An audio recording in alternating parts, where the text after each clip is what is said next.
যদি আপনিও বাড়িতে এমন আমের চারা রোপণ করতে চান তাহলে এই টেকনিকটি ফলো করুন। প্রথমে একটি ভালো আমের ডাল পছন্দ করে নিন এবং দুই দিকে গোলাকার কাটিং করে ছাল আলাদা করে নিন। তারপরে একটি পেঁয়াজ কেটে কাটা অংশে ঘষে দিন। তারপরে একটু টুথপেস্ট নিয়ে কাটা অংশে লাগিয়ে দিন এবং একটি প্লাস্টিক গ্লাস নিয়ে সুন্দর করে কাটা অংশটি ঢেকে দিন এবং গ্লাসের কাটা অংশটি টেপ দিয়ে জোড়া লাগিয়ে তার মধ্যে কিছু জৈব সার দিয়ে পানি দিয়ে ভরে দিন। একটি প্লাস্টিক কভার দিয়ে ঢেকে দিন এবং উপরের ডাল সতর্কতার সাথে কেটে দিন।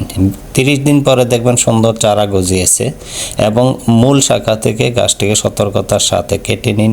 একটি গামলার মধ্যে ফসফেট এবং থাই একটি ডিম দিয়ে চারাটি রোপণ করে দিন। 120 দিন পরে দেখুন সুন্দর আম ধরবে আপনার চারাতে।